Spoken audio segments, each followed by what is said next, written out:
Anak laki-laki jatuh ke sumur kedalaman 30 meter yang sudah tidak terpakai. Tim penyelamat dengan cepat datang. Memasukkan kamera untuk melihat. Akhirnya kelihatan kepala anak laki-laki. Karena kelamaan dihimpit, anak laki-laki sudah kesusahan bernapas. Suhu badan sedang tidak berhenti menurun. Pekerjaan penyelamat sangat mendesak. Semua anggota berdiskusi tahu bahwa sumur nyambung ke air bawah tanah.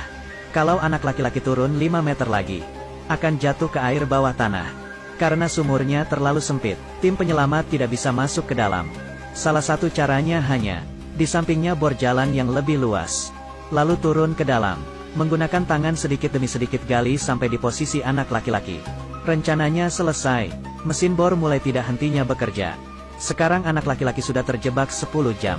Suasana hati makin tidak sabar. Tim penyelamat tidak berhentinya menenangkan anak laki-laki. Saat yang sama cuaca makin memburuk. Petir menyambar melintasi langit, dan mesin bor adalah penangkal petir yang alami. Teknisi meminta untuk langsung berhenti pekerjaannya.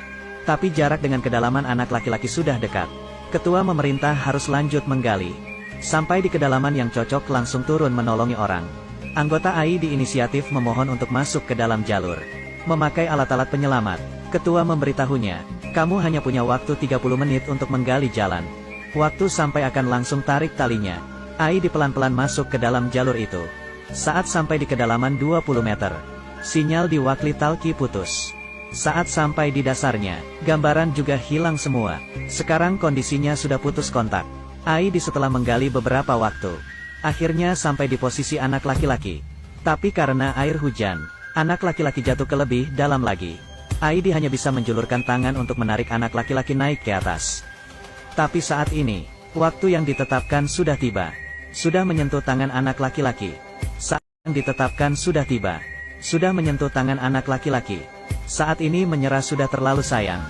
Jadi memotong talinya. Jatuh sekali lagi ke dasarnya. Anggota yang di atas melihat tali yang dipotong. Dengan panik mengira orang yang di bawah terjadi kecelakaan. Jadi langsung menyuruh anggota satu lagi turun melihat kondisi. Saat yang sama Aidi juga sudah menyelamatkan anak laki-laki. Mengenakannya baju tahan api untuk mengembalikan suhu tubuh. Saat itu juga anggota satu lagi juga sudah sampai. Melihat kedua orang aman tidak terjadi apa-apa. Akhirnya lega, karena jalannya terlalu sempit. Tidak bisa sekali naik langsung 3 orang. Aidi membiarkan anak laki-laki naik dulu. Diiringi dengan kemunculan 2 orang. Langsung ada tepukan yang meriah di tempat. Penyelamatan yang berlangsung puluhan jam. Saat ini tiada ragu semua orang menepuk tangan dari hati terdalam. Dari dalam hati menghormati tim penyelamat. Tapi tiba-tiba, petir menyambar mesin bor. Di tempat terjadi kekacauan yang besar. Mesin bor tergelincir ke samping. Getaran yang kuat membuat terjadinya peruntuhan. Jalan keluar ditutup mati. Tanah berpuluh meter langsung menimpa Aidi yang di bawah. Bake dengan patah hati menggali tanah. Tetapi tidak berhasil. Sekarang datang satu lagi mesin bor pun sudah telat. Apalagi ini ada tanah yang kedalaman puluhan meter yang menimpa. Tapi di sini Aidi masih hidup. Dia dengan marah menjerit di walkie-talkie. Tapi tidak ada yang menjawab. Dengan cepat air bawah tanah sudah mau melewatinya. Oksigen sudah mau habis. Tidak punya pilihan. Dia mau melakukan percobaan terakhir. Anggota penyelamat turun ke bawah kedalaman puluhan meter untuk menolong. Tapi keruntuhan menimpanya di bawah. Saat yang sama air bawah tanah sudah mau melewati kepala. Saat ini dia teringat air bawah tanah nyambung dengan reservoir. Tapi punya jarak yang tidak pendek. Tapi sekarang dia hanya bisa bertaruh. Memegang harapan terakhir nyelam ke dalam air. Tapi dengan cepat, dia sudah mau kehabisan napas. Saat ini teringat putranya yang masih kecil. Ibunya juga mati karena kecelakaan. Sekarang dia adalah satu-satunya dukungan untuk putranya. Dia harus berusaha sekuat tenaga pulang ke sisi keluarganya. Aidi tiba-tiba bangun terkejut. Setelah usaha keras, dia hidup. Anggota yang lain sedang panik mengatur pekerjaan penyelamatan. Semua orang ikut dalam mencari. Tapi saat ini, Aidi dengan mata yang merah. Berjalan datang dengan kelelahan. Anggota-anggota semua sangat senang.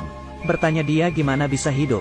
Tapi Aidi hanya berkata, dia dan anaknya punya janji yang penting.